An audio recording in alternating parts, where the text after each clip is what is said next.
السلام علیکم ورحمۃ اللہ وبرکاتہ۔ الحمد للہ رب العالمین، والصلاة والسلام علی اشرف الانبیاء وخاتم المرسلین، اشہد ان لا الہ الا اللہ وحدہ لا شریک لہ، واشہد ان محمدا عبدہ ورسولہ صلی اللہ علیہ وعلی آلہ وصحبہ وسلم، اما بعد،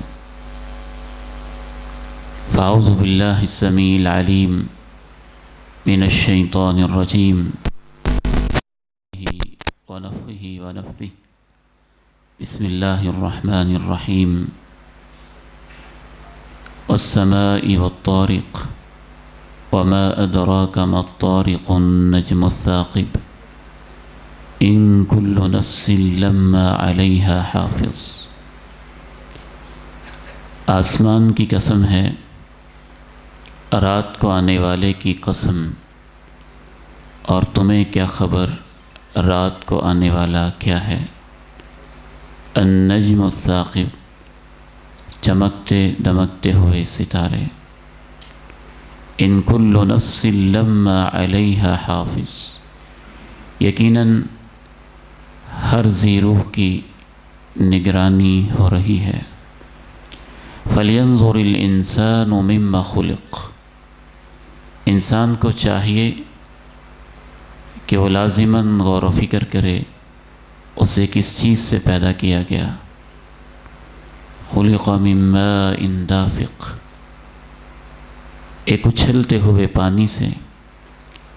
يَخْرُجُ مِن بَيْنِ الصُّلْبِ وَالتَّرَائِبِ، جو پیٹھ اور پسلیوں کے درمیان سے نمودار ہوتا ہے۔ إِنَّهُ عَلَى رَجْعِهِ لَقَادِرٌ، یقیناً وہ اسے اپنے پاس لوٹانے پہ ہر طرح سے قدرت رکھتا ہے۔ يَوْمَ تُبْلَى السَّرَائِرُ، جس دن وہ اسے اپنے پاس واپس لوٹائے گا، تمام راز پرکھ لیے جائیں گے اور کھول دیے جائیں گے۔ اس عظیم الشان نورانی بابرکت اور روحانی محفل میں آج ہم سورہ الطارق کی تفسیر سیکھیں گے۔ سورہ الطارق 30ویں پارے کی سورہ مبارکہ ہے۔ اس کا آغاز قسم سے ہوتا ہے۔ قرآن مجید جب قسم اٹھاتا ہے، اس کے بعد جو مضمون بیان کرتا ہے، اس قسم کا اور مضمون کا آپس میں گہرا تعلق ہوتا ہے۔ اللہ تعالیٰ نے آسمان کی قسم اٹھائی، جس میں سارے ہی آسمان آ جاتے ہیں۔ پہلا آسمان، دوسرا، تیسرا، چوتھا، پانچواں، چھٹا، ساتواں، ان کی وسعتیں اور ان کے اندر چمکتے دمکتے ہوئے تارے اور ستارے، جس کی وسعت کے بارے میں ایک محتاط اندازہ یہ ہے کہ اگر ایک خیالی ایسی کوئی چیز ایجاد کی جائے جو لائٹ کی سپیڈ کے مطابق، روشنی کی رفتار کے مطابق ٹریول کرے، اور وہ کروڑوں سال تک بھی چلتی رہے، تو اللہ کے بنائے ہوئے آسمانوں اور ستاروں اور سیاروں کی وسعت پھر بھی ختم ہونے کا نام نہیں لے گی۔ اللہ کہتے ہیں مجھے قسم ہے ان آسمان کی، اور مجھے قسم ہے بالخصوص چمکتے دمکتے ہوئے رات کو نمودار ہونے والے ستاروں کی۔ اے مولا کریم، آپ ان ستاروں کی قسم اٹھا کے ہمیں کیا سمجھانا چاہتے؟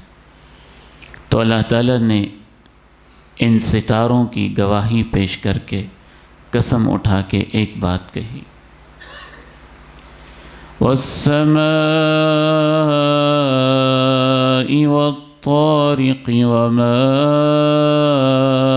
أَدْرَاكَ مَا الطَّارِقُ النَّجْمُ الثَّاقِبُ إن كل نفس لما عليها حافظ یہ آسمان، ان کی بلندیاں، یہ سورج اور یہ چاند، ان کی آمد و رفت، ان کے باہمی فاصلے، ان کا سفر کرنا، ان کی روشنیاں، راتوں کو ان کا چمکنا دمکنا، ستاروں کے لیے ایک علامت اور نشانی ہونا، میں ان کو گواہ بنا کے کہتا ہوں، اگر تم سوچو گے تمہیں سمجھ آئے گی کہ جس رب نے آسمان کی چھت کو تمہارے سر پہ تان کے کھڑا کر دیا ہے، جو سورج کو لے کے آتا ہے، جو چاند کو لے کے آتا ہے، جو چمکتے دمکتے ہوئے رات کے اندھیری شب کے اندر تاروں کو لے کے آتا ہے، وہ ان کی جیسے نگرانی کر رہا ہے ویسے ہی وہ ہر ذی روح کی نگرانی کر رہا ہے، اور اس نے نگرانی کے انتظام کیے ہوئے۔ اللہ تعالیٰ نے دوبارہ پھر کہا، اگر تمہیں آسمان و زمین، سورج چاند میں غور و فکر کر کے سمجھ نہیں آئی تو ایک اور چیز پہ غور کر لو۔ فَلْيَنظُرِ الْإِنسَانُ مِمَّا خُلِقَ مِن مَّاءٍ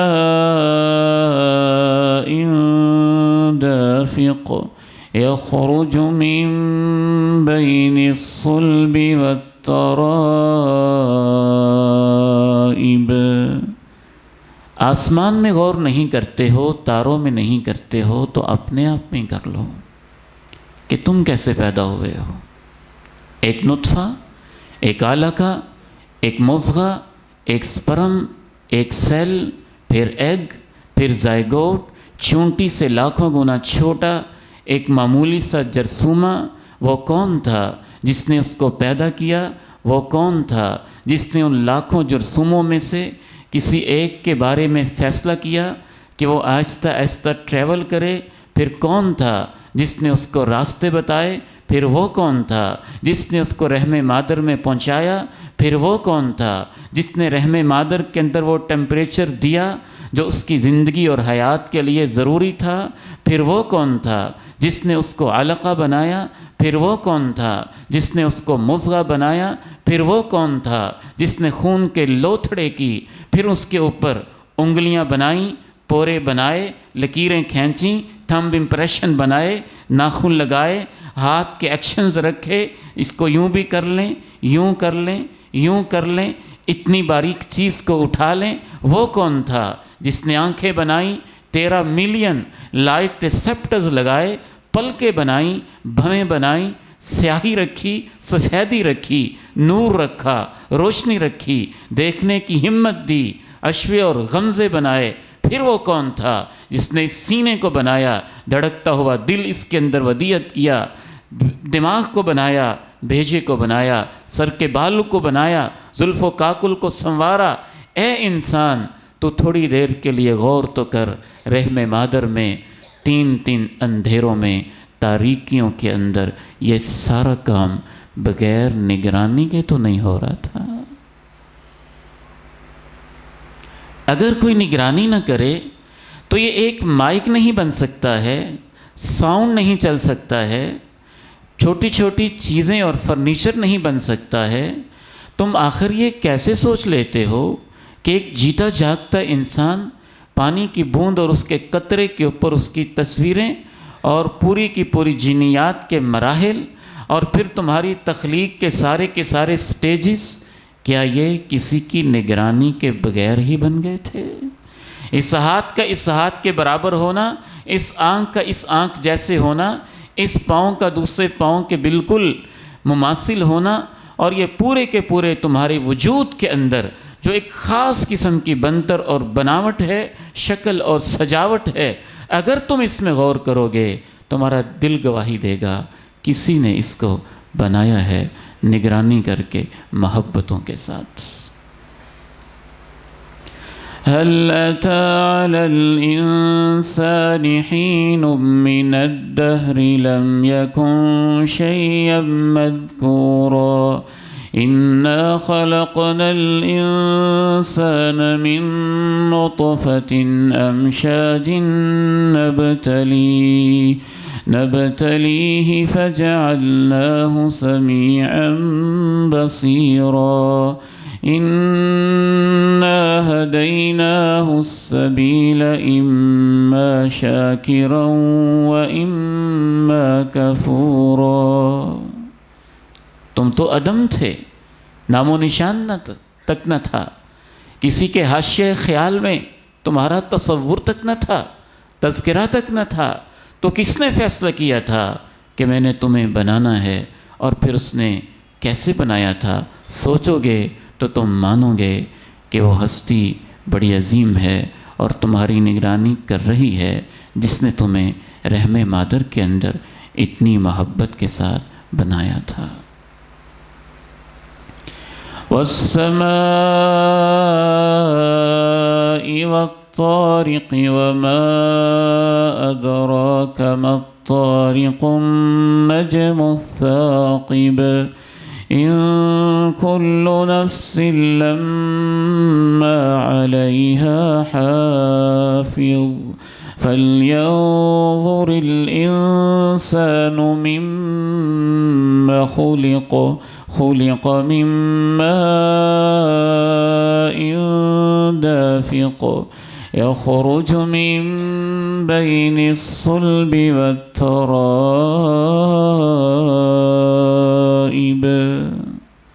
یہاں تک دو باتیں ہو گئیں.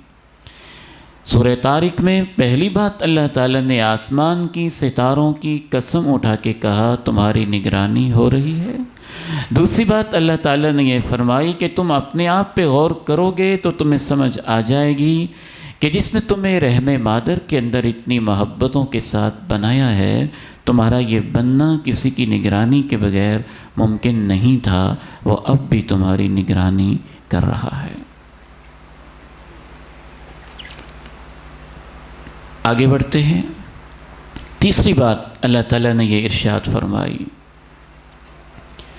إِنَّهُ عَلَى رَجْعِهِ لَقَادِرٌ إِنَّهُ عَلَى رَجْعِهِ لَقَادِرٌ.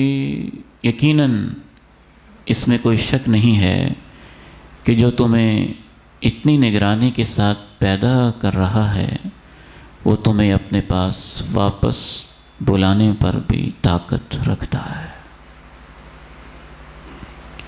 جو تمہیں رحم مادر سے اس عالم رنگبھو میں لے کے آیا ہے، وہ تمہیں اس جہان فانی سے قبر کی تنگ دنیا میں واپس لے جانے پر بھی قادر ہے، اور پھر قبر سے اٹھا کر تمہیں اپنے سامنے کھڑا کرنے پر بھی قادر ہے.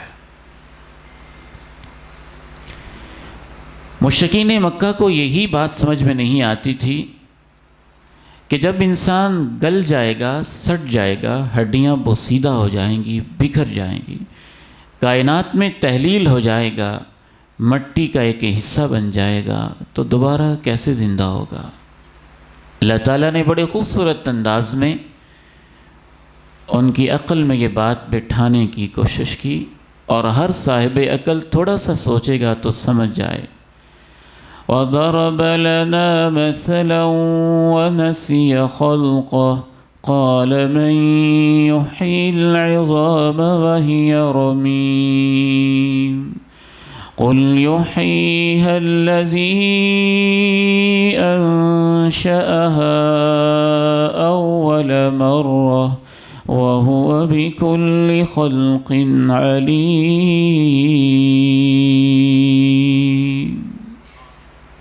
انسان آج ہمارے سامنے یہ کہتا ہے کہ کون زندہ کرے گا ان ہڈیوں کو جبکہ یہ بوسیدہ ہو چکی ہوں گی؟ اے میرے پیارے نبی صلی اللہ علیہ وسلم، آپ ان سے کہہ دیجئے وہ زندہ کرے گا جس نے پہلی دفعہ پیدا کیا تھا، وہ تو پیدا کرنے میں بڑا ماہر ہے. ویسے یہ کتنی تعجب کی بات ہے کہ انسان اس چیز کو کیوں عقل سے بعید سمجھتا ہے، اور کیوں اس کی عقل میں اتنی چھوٹی سی بات بھی نہیں آتی، حالانکہ اگر غور کیا جائے تو وہ کامن سینس کی بات ہے. کسی بھی چیز کو پہلے پیدا کرنا مشکل ہوتا ہے. تم عدم تھے اور اس نے وجود بخشا، تم کچھ نہ تھے اور اس نے کچھ بنایا، تمہارا تصور تک نہ تھا اور اس نے تمہیں ایک زندگی دی، تم پانی کی بوند تھے اور وہاں سے اس نے تمہیں ایک انسان بنایا۔ یہ کام کرنا زیادہ مشکل ہے یا یہ کام کرنا زیادہ مشکل ہے کہ ایک عبید الرحمن جو چلتا بھی رہا، پھرتا بھی رہا، قدم بھرتا رہا، اس کی آنکھیں بھی تھیں، ہاتھ بھی تھے، وجود بھی تھا، ڈھانچہ بن گیا، قبر میں چلا گیا، تو اس ڈھانچے کو جو پہلے ہی زندہ تھا دوبارہ زندہ کرنا یہ مشکل ہے، یا وہ مرحلہ مشکل تھا کہ کچھ نہیں تھا اور اس نے بنا دیا؟ تو یہ محض انسان کی اپنی عقل اور سوچ کی کمزوری ہوتی ہے، جس وجہ سے وہ اللہ تعالیٰ کی ان نشانیوں کو جو روزانہ اس کے سامنے ہو رہی ہیں معمولی سمجھنے لگتا ہے، حالانکہ انسانوں کا ماں کے پیٹ سے پیدا ہونا اور عدم سے پھر ان کا بن جانا یہ اس سے زیادہ مشکل ہے ہماری سوچ کے مطابق، کہ وہ جب پہلے موجود رہا تو اس کو قبر سے دوبارہ پیدا کرنا، ماں کے پیٹ سے پیدا کر کے نکالنا تو اس سے مشکل کام تھا۔ جب اللہ یہ کر سکتا ہے تو وہ کیوں نہیں کر سکتا؟ لا اقسم بیوم القیامہ ولا اقسم بالنفس اللوامہ أيحسب الإنسان أن لن نجمع عظاما بلى قادرين على أن نسوي بنانا۔ ہم تو اس کی انگلیوں کے پوروں کو بھی ٹھیک کر سکتے ہیں۔ چوتھی بات، اللہ تعالیٰ نے اس سورہ مبارکہ میں یہ ارشاد فرمائی، إنه على رجعه لقادر يوم تبلى السرائر يوم تبلى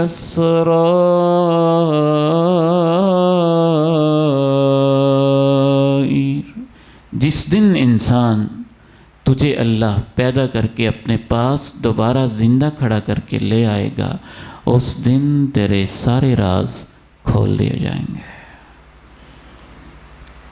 نیتیں، عقیدے، دل کی دھڑکنیں، فیکٹرز، اسباب و علل، مقاصد، اہداف، خلوتیں، جلوتیں، صبحیں، دوپہریں، شامیں، راتیں، بچپن، لڑکپن، جوانی، ادیڑ عمر، مسجد، مدرسہ کی محفل، گھر، ڈرائنگ روم، بیڈ روم، جو کچھ بھی تمہاری زندگی کے اندر لوگوں کی نگاہوں سے چھپا ہوا تھا، جو عقیدے چھپے ہوئے تھے، جو خیالات چھپے ہوئے تھے، جو نیتیں چھپی ہوئی تھیں، جو اعمال چھپے ہوئے تھے، جس دن اللہ تمہیں اپنے سامنے لائے گا اور سب کچھ آشکارا کر دیا جائے گا، پرکھ لیا جائے گا، امتحان لے لیا جائے گا اور لوگوں کے سامنے اس کو عیاں کر دیا جائے گا۔ چند منٹ کے لیے یہاں رکتے ہیں، پھر ہم آگے بڑھیں گے۔ وہ عیاں کرنے کے انداز کیا ہوں گے؟ وہ 1 درجن سے بھی زائد انداز قرآن و سنت سے معلوم ہوتے ہیں، اور ان میں سے چند ایک میں آپ کے سامنے رکھ کے پھر بات کو ہم آگے بڑھائیں گے۔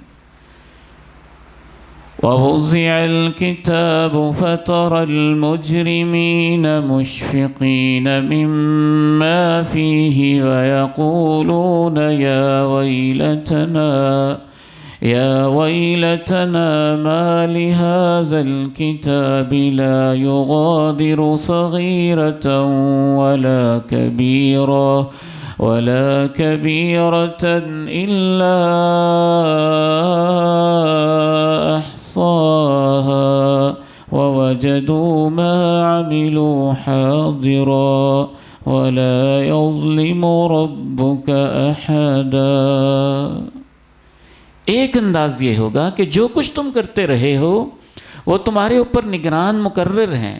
یہ جو نگرانی کا کانسیپٹ ہے، اس میں سر فہرست یہ چیز ہے کہ وہ کرامن کاتبین وَإِنَّ عَلَيْكُمْ لَحَافِظِينَ، کرامن کاتبین، اسی معنی میں ان کل نفس لما علیہا حافظ، تمہارے اوپر جو نگران فرشتے مقرر ہیں، جو تمہاری زندگی کا ایک ایک عمل لکھ رہے ہیں، یہ بولے اور ہم لکھیں، یہ ہاتھ ہلائے ہم لکھیں، یہ قدم بھرے ہم لکھیں، اس کی آنکھیں جنبش میں آئیں اور ہم لکھیں، اس کے لب حرکت میں آئیں اور ہم لکھیں۔ وہ جو لکھ رہے ہیں، پوری زندگی کا تمہارا ریکارڈ قیامت کے دن وہ تمہارے سامنے رکھ دیا جائے گا۔ کوئی ان پڑھ ہے، جاہل ہے، پڑھنا جانتا ہے یا نہیں جانتا، اللہ اس کو سکھا دے گا اور اللہ اس کے سامنے رکھ کے کہے گا پڑھو تمہاری زندگی کا نامہ اعمال اور خود ہی پڑھ پڑھ کے بتاؤ کہ تم کیا کرتے رہے ہو۔ وَكُلَّ إِنسَانٍ أَلْزَمْنَاهُ طَائِرَهُ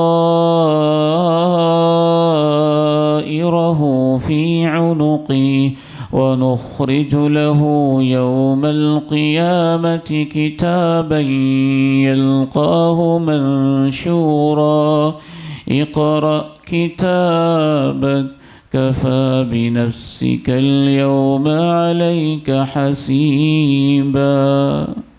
ہر انسان کے اعمال اسی کے ساتھ وابستہ ہیں، اور قیامت کے دن ہم اس کے اعمال کو ایک کتاب کی صورت میں اس کے سامنے لے آئیں گے اور وہ اسے کھلا ہوا پائے گا اور اس سے کہا جائے گا تو خود ہی اپنا نامہ اعمال پڑھ، آج تیرا ضمیر تیرا حساب لینے کے لیے کافی ہے۔ اور اللہ تعالیٰ نے یہاں الفاظ استعمال کیے احصاء کے۔ ایک ہوتا ہے عد، کسی چیز کو کاؤنٹ کرنا، اور ایک ہوتا ہے احصاء، کاؤنٹ کرنے کے ساتھ ساتھ اس کا ٹوٹل کرنا، اسٹیٹسٹیکلی اس کا حساب لگانا، اس کی آغاز اور اس کے اختتام کے بارے میں بھی وضاحت کرنا۔ ایک ہے کہ لکھا ہو کہ اس مسجد میں اتنے بندے بیٹھے ہیں، تکمیل قرآن کی محفل میں یہ عدہ ہو گیا، گن دیا، کاؤنٹ کر دیا۔ اور ایک یہ ہے کہ یہ لکھا ہو کہ جو بیت السلام کے انسٹیٹیوٹ کے چیئرمین ہیں، ہمارے شیخ محترم ہیں، کتنے بجے آئے، کب تک بیٹھے رہے، کب یہاں سے گئے، حافظ صاحب کب آئے، کب گئے، کتنی دیر تک بیٹھے رہے، فلاں بیٹا کب آیا، کب گیا، کس دروازے سے داخل ہوا، کہاں سے باہر نکلا، کتنی دیر تک بیٹھا رہا، اس پوری تفصیل کو احصاء کہا جاتا ہے۔ اور اللہ کا قرآن کہتا ہے کہ نامہ اعمال میں صرف اعمال کی گنتی نہیں ہے بلکہ اعمال کا احصاء بھی ہے، اس کا ٹوٹل بھی ہے، اور اسٹیٹسٹیکلی اس کا پورا حساب کتاب بھی ہے۔ کتنے عمل کیے تھے، کب کیے تھے، کتنی دیر کے لیے کیے تھے، ہفتے کے ٹوٹل کتنے تھے، مہینے کے کتنے تھے، پوری زندگی کے کتنے تھے۔ ایک یہ ہوگا راز کھولنے کا انداز، اور ایک یہ بھی راز کھولنے کا انداز ہوگا کہ رب کریم کی طرف سے جس زمین پہ ہم بیٹھے ہوئے ہیں، یہ زمین ایک بہت بڑا ریکارڈر، کیا خوبصورت انداز میں ہمارا روحانی بیٹا ماشاءاللہ ایک نظم پیش کر رہا تھا، ایمان تازہ ہو رہا تھا، دل چاہ رہا تھا کہ اسے سنتے چلے جائیں۔ فرشتے پر بچھاتے ہیں، فرشتے پر بچھاتے ہیں۔ تو یہ زمین بہت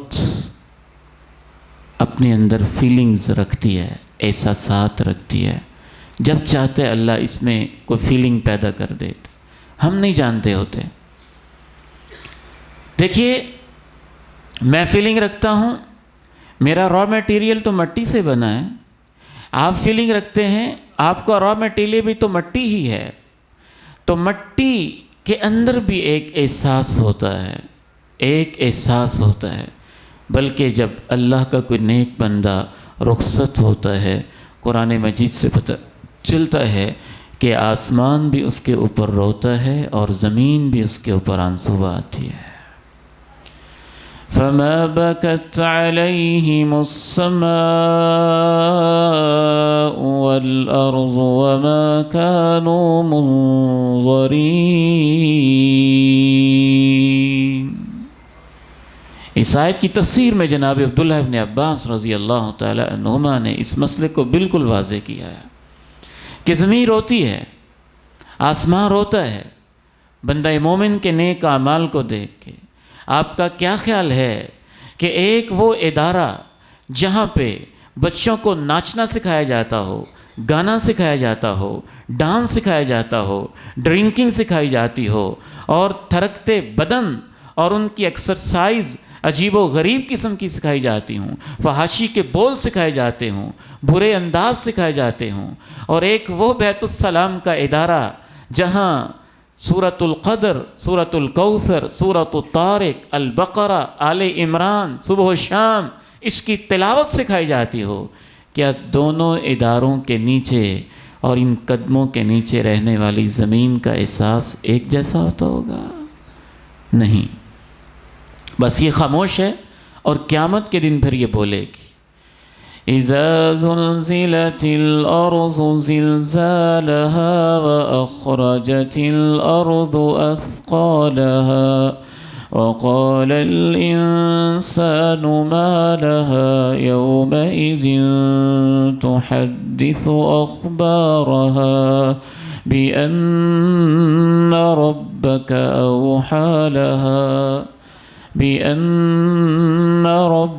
أوحى لها يومئذ يصدر الناس أشتاتا ليروا أعمالهم فمن يعمل مثقال ذرة خيرا يره ومن يعمل مثقال ذرة شرا يره۔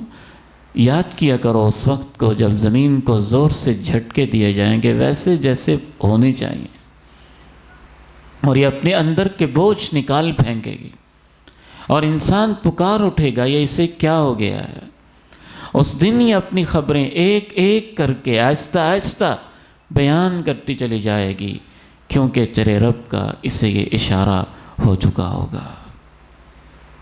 تو زمین بولے گی، اور یہ مسجد کی زمین بول کے کہے گی کہ اللہ، دن بھر کے تھکے ہوئے کچھ لوگ تھے، تکمیل قرآن کی مجلس تھی، تیرے قرآن کی خاطر کچھ لوگ بیٹھے رہے تھے، اور خصوصاً یہ حفاظ قرآن ہمارے ننھے منھے سے بیٹے، ایسے لگتا ہے سچی بات ہے جیسے فرشتے ہوں جو زمین پہ اترے ہوئے ہوں، اور نورانی چہرے ہوں، اور معصوم اور مقدس سے ہاتھ ہوں، گناہوں سے پاک اور عظیم یہ ہستیاں۔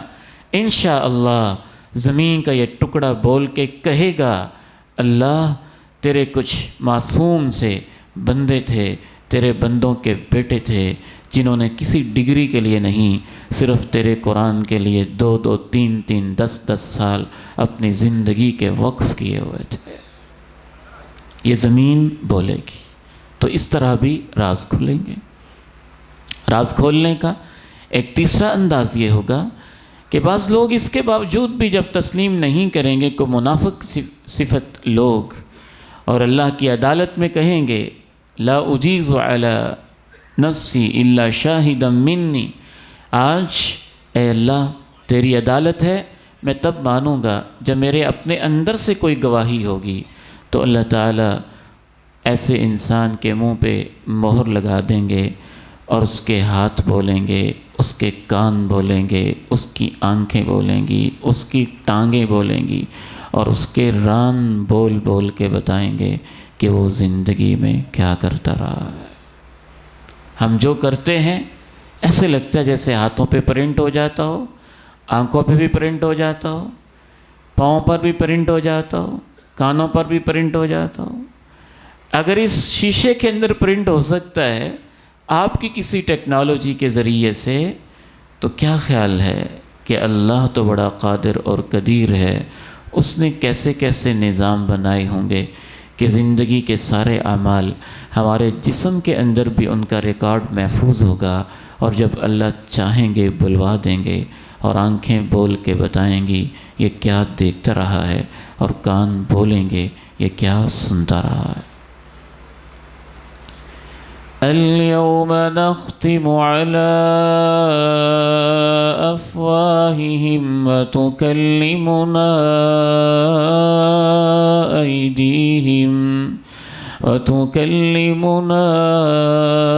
أيديهم وتشهد أرجلهم، آج ہم ان کے منہوں پہ مہر ثبت کر دیں گے، ان کے ہاتھ ہم سے کلام کریں گے اور ان کی ٹانگیں شہادتیں پیش کریں گی۔ آخری 10 منٹ کے اندر انشاءاللہ ہم بات کو کلوز کرتے ہیں۔ تو یہ چند ایک راز کھولنے کے انداز ہیں، ویسے اس کے علاوہ بھی بہت سارے ہیں۔ تو اللہ تعالیٰ نے سورہ طارق کے اندر ایک بات تو یہ فرمائی کہ اس دن تمہارے راز کھول دیے جائیں گے، اور اسی دن ہی میں سمجھتا ہوں کہ یہ راز بھی کھلے گا کہ یہ قرآن کی اکیڈمیاں اور قرآن کے حافظ اور قرآن کے قراء، اللہ نے ان کا کیا مقام رکھا ہوا ہے۔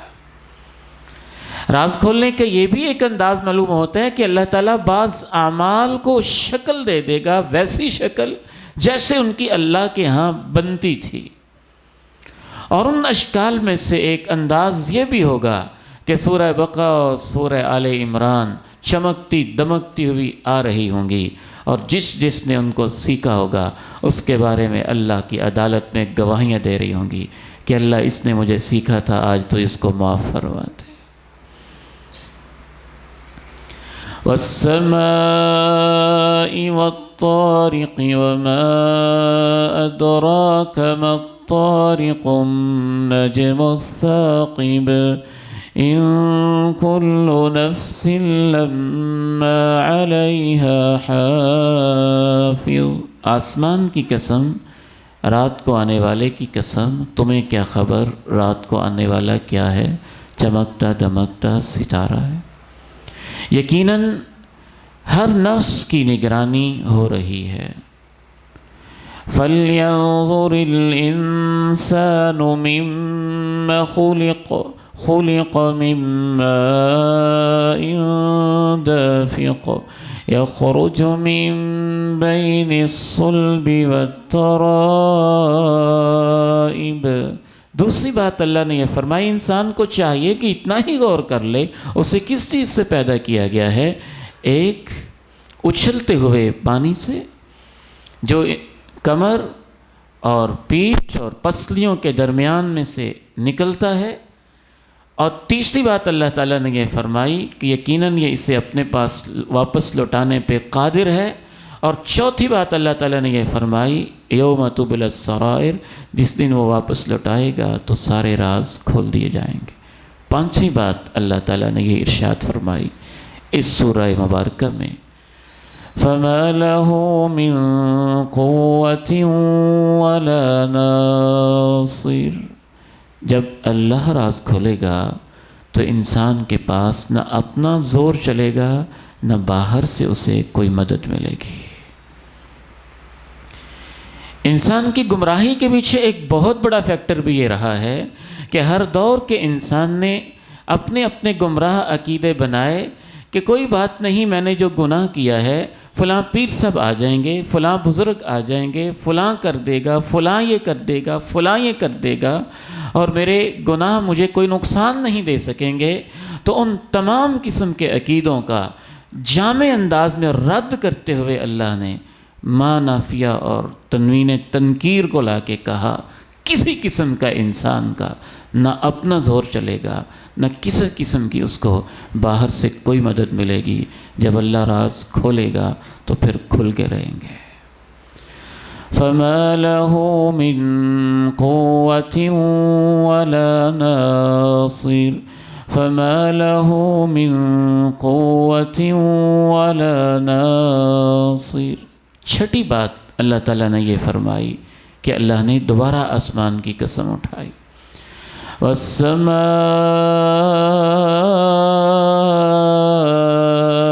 ذَاتِ الرَّجْعِ وَالْأَرْضِ ذَاتِ الصَّدْعِ إِنَّهُ لَقَوْلٌ فَصْلٌ وَمَا هُوَ بِالْهَزْلِ۔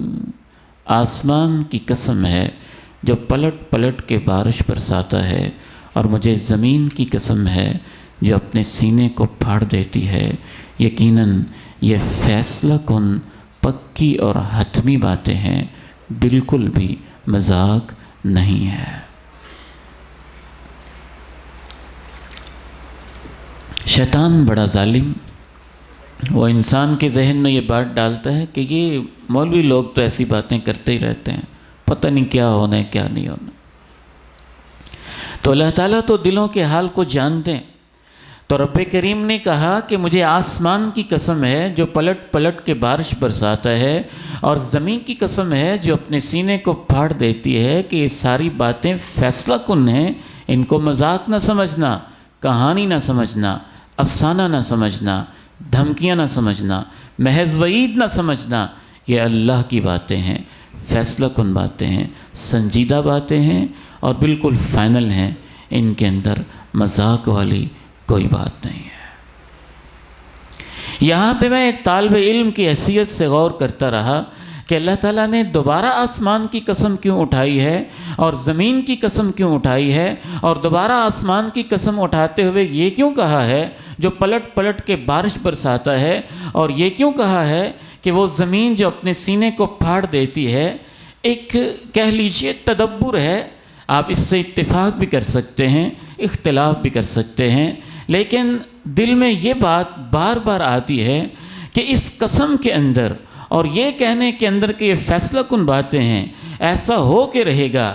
گہرا تعلق اس طرح سے محسوس ہوتا ہے کہ ایسے ہی جیسے بارش ہوتی ہے اور زمین اپنے اندر کی چیزوں کو باہر نکال دیتی ہے، قیامت سے پہلے آسمانوں سے ایک بارش اترے گی، اور جس طرح آج زمین کے اندر بیج پھوٹ پڑتے ہیں اور زمین کے سینے کو چیر کے باہر نکل آتے ہیں، ایسے ہی ایک بارش ہوگی، اور دنیا کے تمام مردے جہاں جہاں بھی زمین کے پردے کے اوپر ان کا ڈیٹا، ان کی ہڈیاں اور ان کے جسم کے حصے محفوظ ہیں، اس بارش کے ساتھ ہی انسان دوبارہ ایسے زمین کی طرح اگ کے اور زمین کے سینے کو کھول کے باہر آ جائیں گے. ایسے ہو کر رہے گا. یہ پکی اور فیصلہ کن بات ہے. والسماء ذات الرجع والأرض ذات الصدع إنه لقول فصل وما هو بالهزل. آخری اور ساتویں بات جو اس سورہ مبارکہ میں کہی گئی وہ بھی بہت قابل غور ہے. إنهم يكيدون كيدا وأكيد كيدا إنهم يكيدون كيدا وأكيد كيدا فمهل الكافرين أمهلهم رويدا.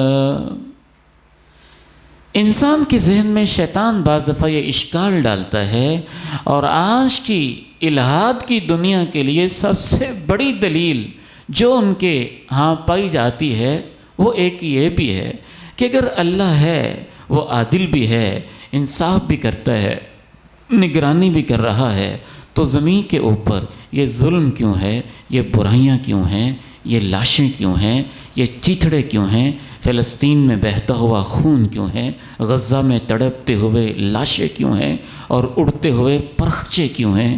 اللہ تعالیٰ جانتے تھے انسان کے ذہن میں آخرت کے بارے میں کیا کیا اشکالات آئیں گے، تو اس کی طرف بھی اللہ نے ایک خوبصورت اور جامع اشارہ کر دیا ہے.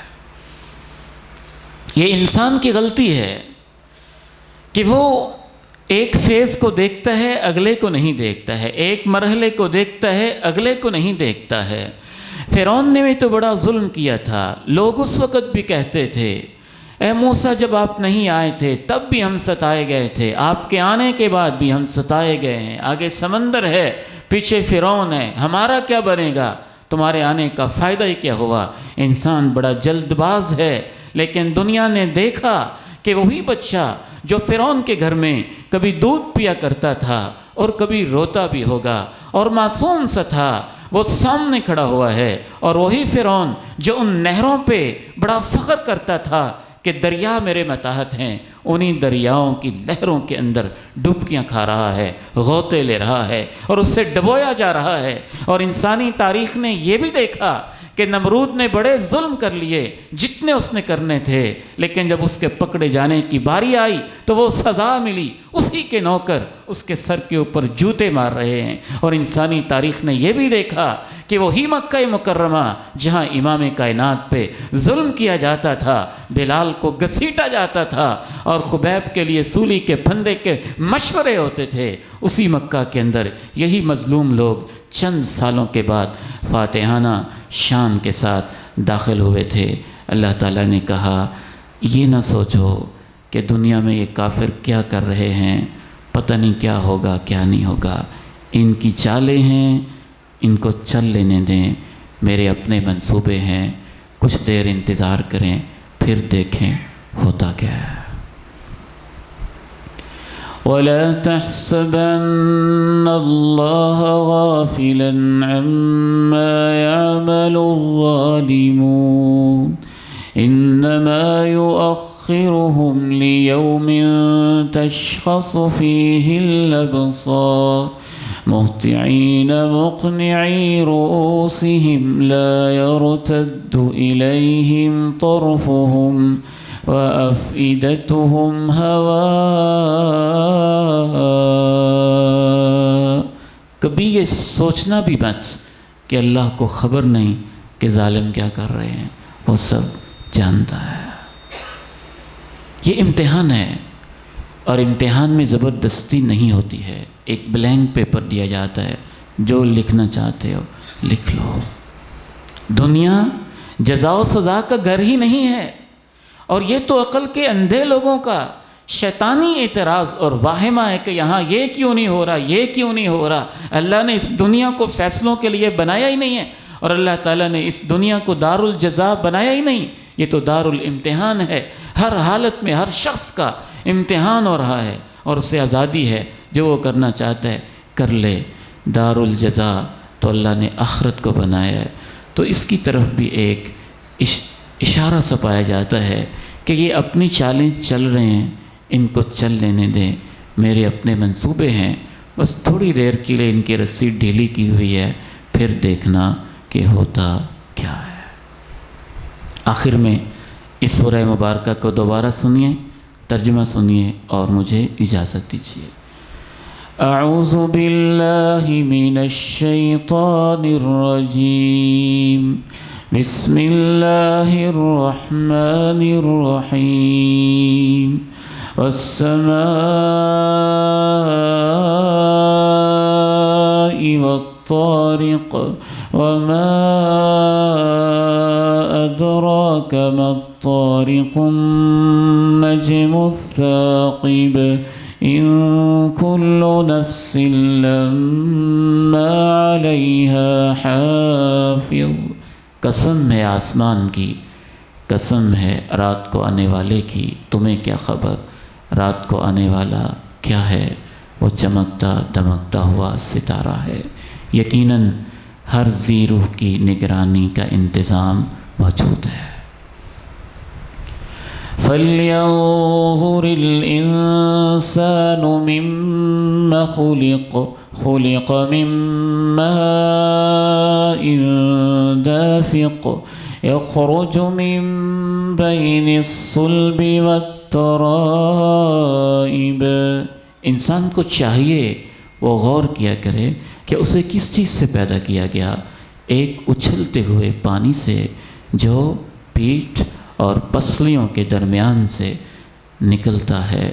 یقیناً جو اس پانی کی بوند سے انسان کو بنا سکتا ہے، وہ اسے اپنے پاس واپس لوٹانے کی طاقت بھی رکھتا ہے۔ یوم تبلی السرائر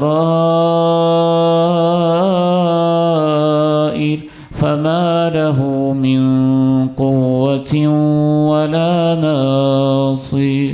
جب وہ اسے اپنے پاس واپس لوٹائے گا تو سب راز کھول دیے جائیں گے، جب وہ راز کھولے گا کسی کا زور بھی نہیں چلے گا، اور کسی کو کوئی کسی قسم کی سپورٹ اور مدد بھی نہیں ملے گی۔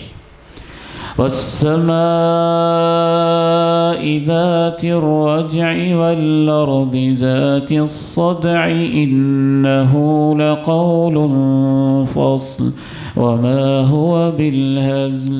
آسمان کی قسم ہے جس سے پلٹ پلٹ کے بارش ہوتی رہتی ہے، اور زمین کی قسم جو اپنے سینے کو پھاڑ دیتی ہے. بلا شبہ یقیناً یہ فیصلہ کن بات ہے، کسی قسم کا کوئی مذاق نہیں ہے. انہم یکیدون کیدا واکید کیدا فمہل الکافرین امہلہم رویدا. یہ اپنی چالیں چل رہے ہیں، سو چلتے رہیں، میرے اپنے منصوبے ہیں جو میں بنا رہا ہوں. آپ ان کافروں کو بس تھوڑی دیر کے لیے مہلت دے دیجئے.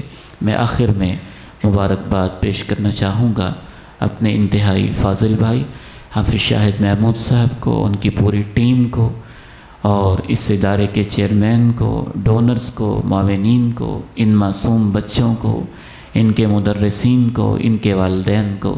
یقیناً ایک ایسا منظر ہے جس کے لیے دل میں خوشی ہوتی ہے اور لب پہ دعائیں آتی ہیں اور امیدیں مزید پختہ ہو جاتی ہیں کہ انشاءاللہ اللہ نے اس امت کے مستقبل میں بڑی خیال رکھی ہوئی ہے.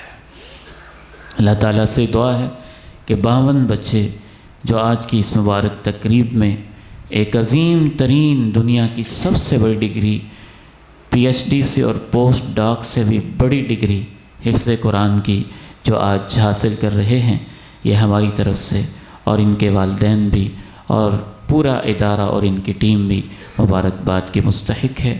اللہ تعالیٰ اس ادارے کو قیامت تک کے لیے آباد فرمائے. جو نیک عزائم ہیں وہ اللہ تعالیٰ پورے فرما دے. ان بچوں کو اللہ تعالیٰ کامیاب فرما دے، اور ہمارے خیر کے جتنے بھی مراکز ہیں اللہ تعالیٰ ان کی اپنے غیب کے خزانوں سے مدد فرما دے. وآخر دعوانا ان الحمد للہ رب العالمین.